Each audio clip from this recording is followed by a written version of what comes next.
Mimi ni Meja Jenerali Wilbert Augustine Buge, mkuu wa Chuo cha Taifa cha Ulinzi Tanzania, kwa kifupi NDC Tanzania. Nimeambatana na wakufunzi waandamizi elekezi pamoja na washiriki wa kozi ndefu ya 14 ya chuo chetu ambayo ilianza mwezi Septemba na itamalizika mwezi Julai 2026. Wanafunzi wetu wanafanya mafunzo katika usalama wa taifa na mikakati, National Security and Strategy kwa Kiingereza. Na kwa sababu usalama wa taifa unajumuisha sekta zote zinazohusika na maendeleo ya nchi, ikiwemo ulinzi na usalama wenyewe, ni kawaida kila mwaka Chuo cha Taifa cha Ulinzi Tanzania kutembelea Arusha, hususan kwa sababu ndio kitovu cha taifa letu kwenye eneo la utalii. Na hivyo leo tumeanza hapa kwa kukutana na Secretariat ya mkoa pamoja na Mheshimiwa mkuu wa mkoa, na tutaendelea kukutana na TANAPA, na baadaye tutakwenda uwandani kwa maana ya kutembelea Tarangire na Ngorongoro Conservation Area.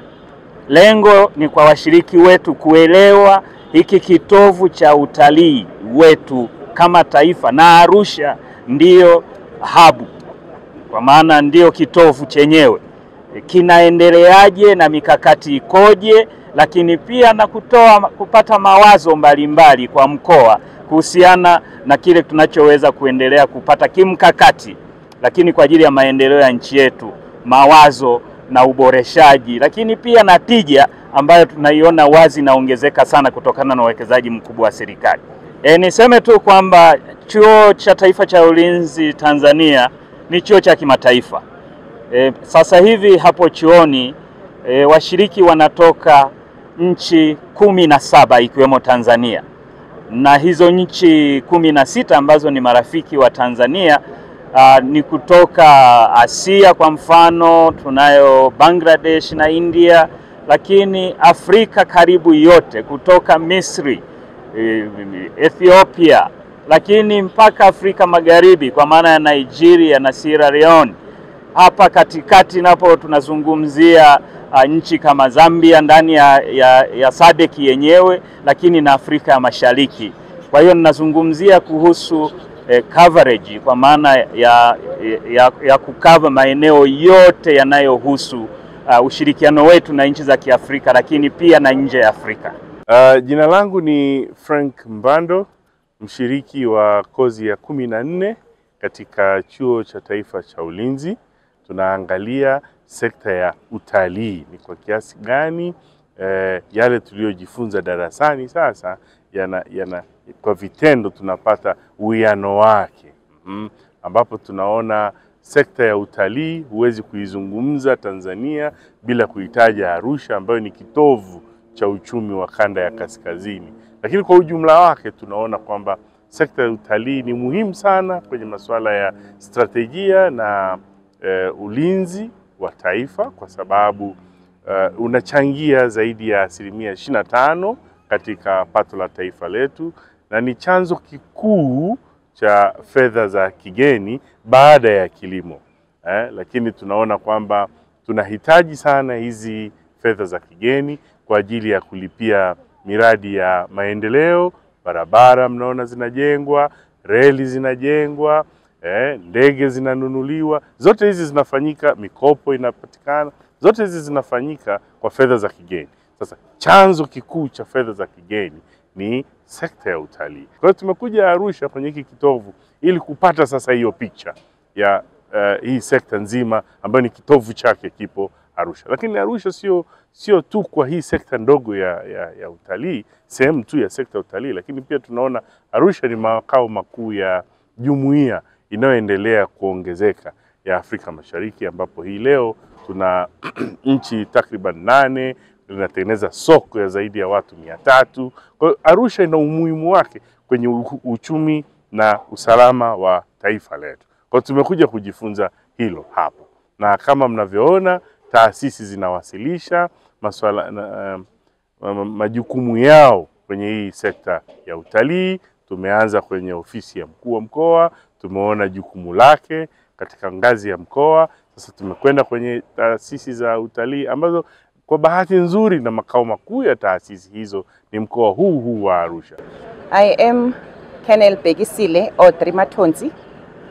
I am a course member in National Defense College, Tanzania. I am coming from South Africa. It is my honor and privilege today to speak with you with regards to our visit here at the regional office. During our visit, we have learned a lot in terms of the conversations, in terms of the tourism, based on the fact that our theme as course members for this year, for this visit, it is the community-based and then national tourism, as well as focusing mainly on the communities. With regards to that, we have learned as well how Arusha is prepared, is sharing benefits with regards to the localities in terms of who benefits, in terms of whatever they are doing, mainly with regards to the tourism. Tourism area here in Tanzania, it is regarded as the most area around the world, if I may say, as the most attracting members in terms of attracting people in terms of the conversation that we have here in Africa. We have also learned in terms of the strategies that they have in terms of the economy. The economy, they have a strategy that is up until 2030 that is going to assist the Ministry of Tourism as well, working together with the locals as well as in terms of benefits. So all of this, it is something that we see for the future of Tanzania, that in terms of the economy as well as the people in terms of development, it is very much possible and it's ongoing and it's in process because of this office. I must say we have learned mostly around this area. We know that Tanzania is growing, the population is growing too much. And then the focus also is us as course members, we also focus on the population of Tanzania.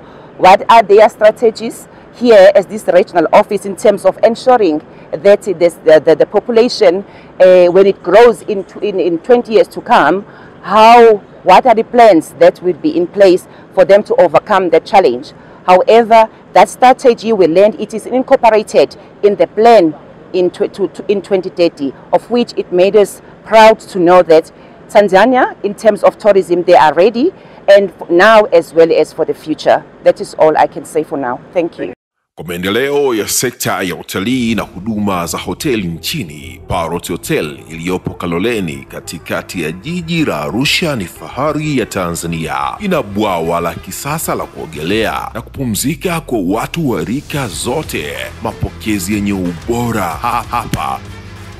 Utapata kahawa safi na vinywaji baridi vya kila aina. Lifti za kisasa za kupeleka kwenye floor 13 zenye vyumba zaidi ya 100. Vyumba vya kulala vyenye mazingira salama na tulivu, vyenye joto la upendo na baridi ya starehe. Kumbi za mikutano zenye vifaa vya kisasa, mazungumzo ya kitaifa na kimataifa. Sehemu nadhifu ya chakula yenye kuleta hamu, vyakula vyenye viwango vya ubora wa afya. Baada ya uchovu wa kutwa nzima, kuna baa ya kipekee kwa jioni yako ya kukumbukwa. Karibu Parrot Hotel kuonja ladha mpya ya maisha.